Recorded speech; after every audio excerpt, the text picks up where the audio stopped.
Paz a vosotros, hermanos. A vos paz. Bueno, hoy quiero hablar con ustedes de cuando las personas se acercan a nuestro Dios para ser bautizados.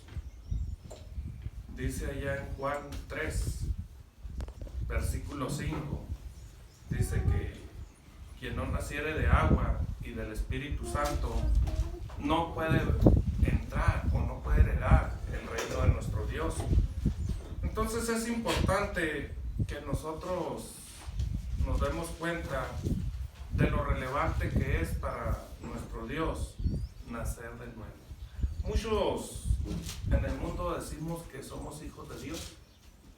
Sin embargo, si todos fuésemos hijos de Dios, pues sería algo ingenuo de parte de nuestro Dios haber enviado a su Hijo a salvarnos. Dice allá en Juan 3:16 que Dios tanto amó al mundo que ha enviado a su Hijo unigénito para que todo aquel que en él cree no se pierda, mas tenga vida eterna. Lo envió a salvarnos. ¿Por qué? Si nosotros vemos cuando Dios hizo al hombre, allá en Génesis, dice que lo puso en un huerto, pero desobedeció. Al desobedecer, ya no podía estar enfrente de nuestro Dios, porque ante nuestro Dios no puede estar nada inmundo, nada sucio, hermanos, nada que esté desobedeciendo, nadie que esté en la carne, en pocas palabras. Si nosotros vemos ahí en Mateo capítulo 3 versículo 11, cuando Jesús va a Juan para ser bautizado, de antemano el Señor Jesucristo no lo necesitaba, porque vemos allí a Juan que se rehúsa, pero Él vino a darnos ejemplo, hermanos, de lo que nosotros teníamos que hacer. Entonces dice allí que Él no es digno de desatar ni siquiera la correa de sus zapatos, porque era más poderoso que Él. Sin embargo, pues también reafirma ahí o nos confirma, dice, tras mí, dice, viene alguien más poderoso primero, dice, que os bautizará en Espíritu Santo y fuego. Yo he preguntado, hermanos, a aquellos que han sido bautizados, a aquellos que desean bautizarse, que si ellos desean ser bautizados en Espíritu Santo y fuego, o si fueron bautizados en Espíritu Santo y fuego. Algunos responden que no lo saben, otros, por lógico, dicen que sí. Si nosotros vemos allí en Juan capítulo 6 versículo 63, vemos allí algo importante para que nosotros seamos bautizados en Espíritu Santo y fuego. Dice en Juan 6:63, el Espíritu es el que da vida, la carne nada aprovecha. Las palabras que yo os he hablado son espíritu y vida, y son vida. Entonces, hermanos, si nosotros lo relacionamos allá con Jeremías capítulo 23 versículo 29,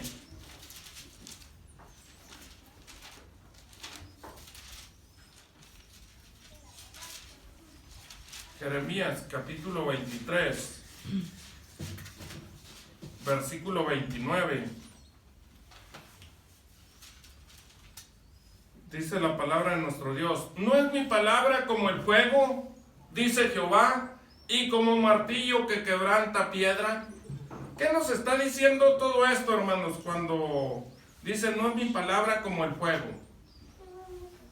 Si yo lo vuelvo a relacionar este pasaje de Jeremías 23-29 con Juan capítulo 7 versículo 38, dice, el que crea en mí, como dicen las escrituras, ríos de agua viva correrán de su vientre.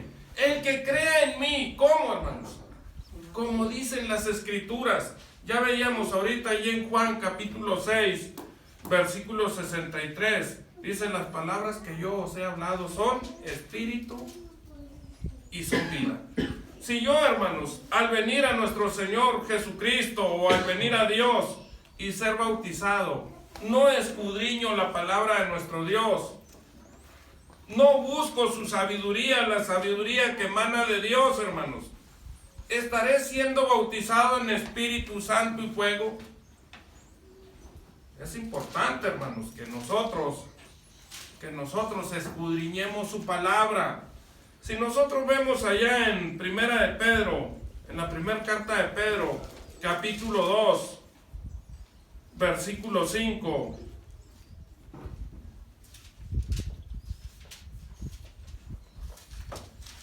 dice: vosotros también como piedras vivas sed edificados una casa espiritual y un sacerdocio santo para ofrecer sacrificios espirituales agradables a Dios por Cristo, hermanos. Entonces nosotros veíamos ahorita donde dice que la palabra de Dios es como el fuego. Trasladémonos un poquito al monte Sinaí.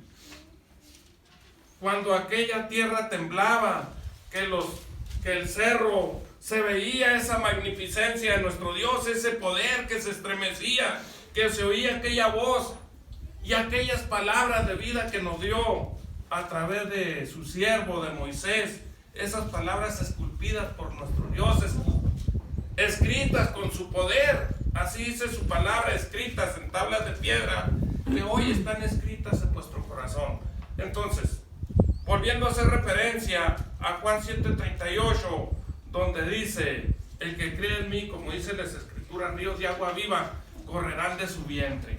Si yo, hermanos, no escudriño la palabra de vuestro Dios, ¿podrán correr de mí esas palabras vivas? ¿Podré yo llevarle el mensaje a otro? Porque si yo recibí de gracia, debo dar de gracia, hermanos. Si Dios me ha dado a mí un don o me ha dado dones, lo debo trabajar.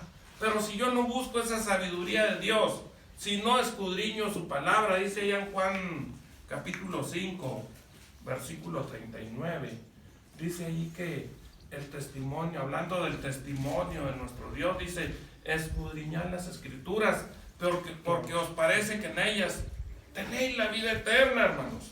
Entonces, ¿cómo nosotros al escudriñar su palabra?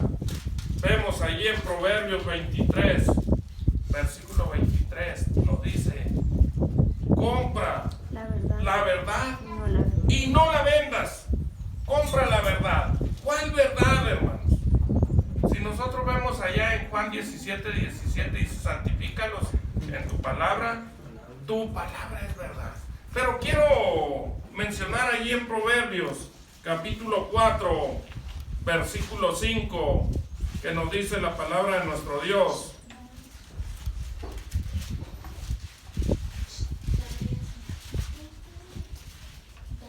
Dice: adquiere sabiduría, adquiere inteligencia, no te olvides ni te apartes de las razones de mi boca. ¿Cómo voy a adquirir yo esa sabiduría de Dios si no escudriño su palabra? Si nosotros vemos allá en Lucas capítulo 2, versículo 40, podemos ver a nuestro Señor Jesucristo otra vez como ejemplo. Dice que este niño crecía y se fortalecía y se henchía de sabiduría y que la gracia de Dios era sobre él. Lo podemos ver también en Efesios capítulo 4, versículo 13. Dice allá en Efesios: hasta que todos lleguemos a la unidad de la fe y del conocimiento del Hijo de Dios y aquel varón perfecto. Vuelvo a mencionar: si yo no escudriño la palabra de Dios, ¿podré adquirir esa sabiduría? Dice allá en Génesis, hermanos, capítulo 17, unas palabras muy bonitas del patriarca Abraham. 17:1.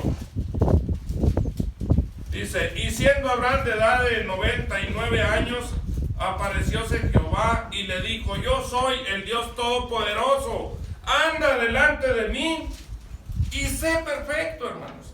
Nuestro Dios quiere que nos perfeccionemos. ¿Cómo nos vamos a perfeccionar si hay ignorancia de parte nuestra, hermanos?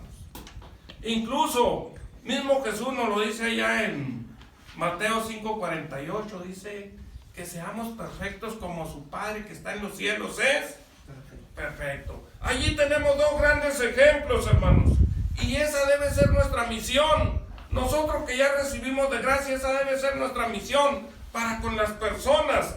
Dice allá en Colosenses, hermanos, capítulo 1. Colosenses capítulo 1, versículo 28. Dice: el cual nosotros anunciamos, amonestando a todo hombre y enseñando en toda sabiduría, para que presentemos a todo hombre perfecto en Cristo Jesús, hermanos. Esa debe ser nuestra misión con todo aquel que viene a los pies de Jesús. Enseñarle, hermanos, esa sabiduría que nuestro Dios ha plasmado en su palabra. Sigue diciendo, hermanos, ahí en Santiago, capítulo 1, versículo 4. Dice: mas tenga la paciencia perfecta su obra, para que seáis perfectos y cabales, sin faltar en alguna cosa. Si yo ignoro muchas cosas, hermano, de la palabra de nuestro Dios, pues va a ser más fácil que cometa errores. Sin embargo, hermano, si yo cometo un error ante la ley, ante el mundo, ¿esto me exime de culpa, hermanos? No me exime, hermanos.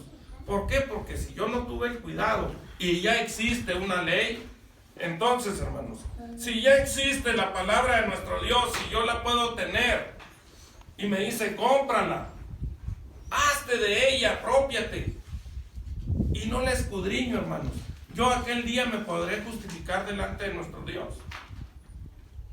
Nadie nos podemos justificar, hermanos, porque nuestro Dios ya envió a su Hijo a salvarnos, lo envió a traernos el mensaje de salvación, hermanos. Entonces no nos podemos justificar. Quiero invitarlos, hermanos, a leer, para ya con esto concluir, allí en Apocalipsis, capítulo 21, versículo 27, para que nos demos cuenta, hermanos, por qué es importante que nos apropiemos de esa sabiduría de nuestro Dios.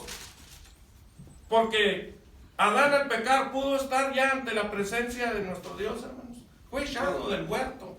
Entonces, si nosotros, ya Dios envió a su Hijo a rescatarnos, a redimirnos, ¿podremos ser justificados? Claro que no. Dice ahí en Apocalipsis, hermanos, lo voy a invitar a leer todos juntos, Apocalipsis 21, versículo 27. Amén. Amén. No entrará en ella ninguna cosa sucia o que hace abominación y mentira, sino solamente los que están escritos en el libro de la vida del Cordero. Aquí está. Limpiémonos. Y nuestra obligación, ya lo dije ahorita, dice que enseñemos a su pueblo lo que es santo, porque lo que es santo debe ser apartado, debe ser exclusivo para nuestro Dios. Y nosotros somos un pueblo santo, un pueblo escogido, hermanos. Somos ese pueblo que Dios ha escogido para redimirnos, para que le sirvamos aquel día en su santo reino. Mi deseo es que Dios los bendiga. Paz a vosotros. A vos, paz.